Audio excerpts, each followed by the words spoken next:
Então agora eu quero propor uma reflexão sobre o nome da nossa disciplina, que é Sociologia e Antropologia Jurídicas. Então, qual a importância dessas duas disciplinas no direito? Por que elas estão no início do curso? Isso não é por acaso. Elas são importantes e não é por acaso que elas estão no início do curso, no primeiro semestre. E em outros cursos de direito, elas estão entre o primeiro e o terceiro semestres do curso. Isso não é por acaso e nós vamos entender por que hoje. Então, como eu tinha dito, sociologia e antropologia, elas nascem juntas. Elas são ciências gêmeas que nascem no contexto da modernidade. Com certeza vocês já devem ter reparado pelas obras que vocês já leram, pela experiência de vida que vocês têm, pelos filmes que vocês já viram, pelos documentários que vocês já viram que as ciências lidam com períodos de tempo, principalmente a ciência da história. E ela divide o tempo entre pré-história, antiguidade, medievo, modernidade e contemporaneidade. Então vejam, sociologia e antropologia são duas ciências que nascem na modernidade, entre o século XIV e atualmente. Ou entre o século XIV e o final do século XIX.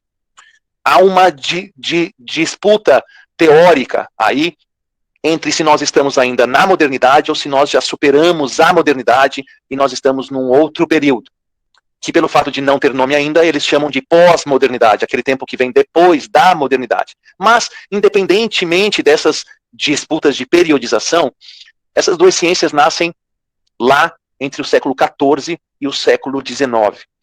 E não é por acaso, porque é na modernidade que nasce o fenômeno político que nós até hoje tentamos compreender, que é o Estado moderno, coisa que não tinha antes.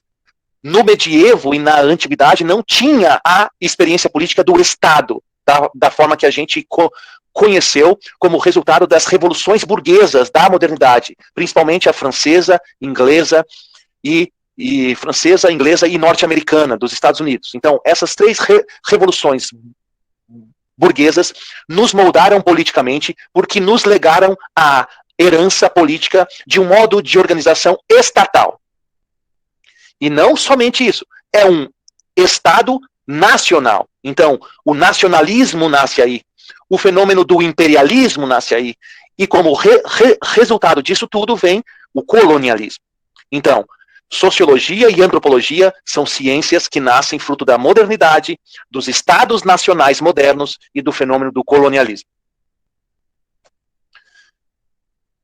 Então, a sociologia, lembrem que eu disse que são ciências gêmeas, então elas se complementam. A sociologia estuda os chamados de dentro da onde? Da Europa, os europeus. Então, a sociologia se preocupou em estudar as sociedades europeias, as sociedades modernas, as sociedades ocidentais.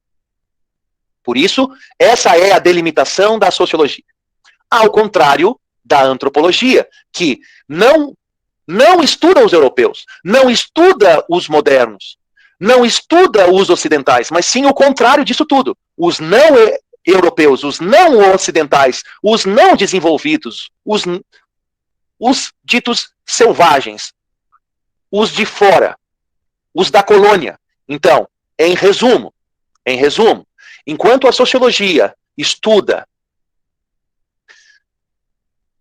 os europeus, a antropologia, os europeus da metrópole, a antropologia estuda os não europeus que foram colonizados. Então vejam, são diferentes, mas se complementam.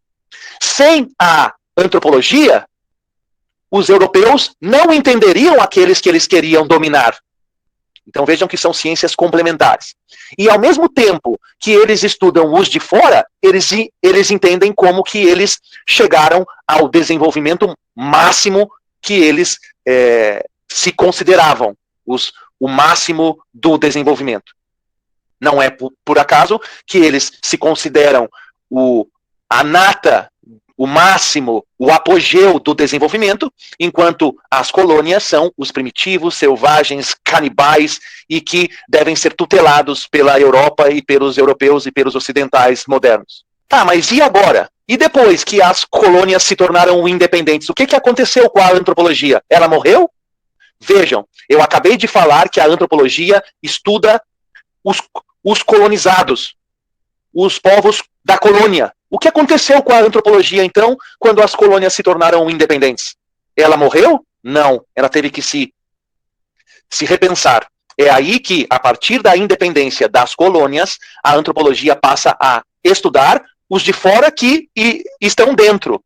Os de fora que estão dentro, a partir do fenômeno da inclusão e da exclusão. Se antes os brasileiros eram dominados por colonizadores, quando eles saem, surge esse vácuo de poder, é dominado por alguém, os novos dominadores. Mas agora, eles não são mais internacionais, eles são nacionais. Então forma-se uma nova elite que vai ser a dominante.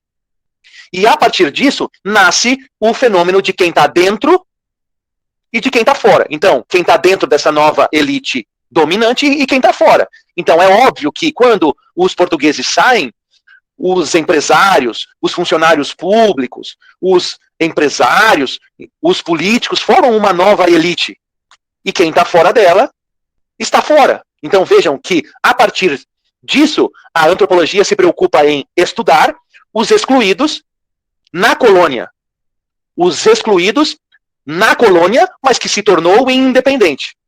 Então essa é a grande diferença. Foi uma adaptação das duas fases da antropologia. Na primeira fase, ela estudou a relação entre colonizadores e colonizados. E na segunda fase da antropologia, com o fim do colonialismo, ela se concentrou, o seu objeto de estudo e investigação era não mais colonizadores e colonizados, mas sim a relação de inclusão e exclusão entre os novos dominadores e os dominados. A partir disso, a antropologia passou a se preocupar com questões nacionais e globais, principalmente com os grupos minoritários e vulneráveis. Aí entra índios, crianças, mulheres, idosos, quilombolas, como nós vamos ver no decorrer das nossas aulas. Recapitulando, a sociologia estuda as sociedades avançadas, desenvolvidas, europeias, modernas, ocidentais, colonizadoras. Já a antropologia estuda as sociedades primitivas, pré-modernas, não civilizadas, canibais, as sociedades sem Estado, sem escrita e vários outros nomes que nós vamos ver no decorrer das nossas aulas.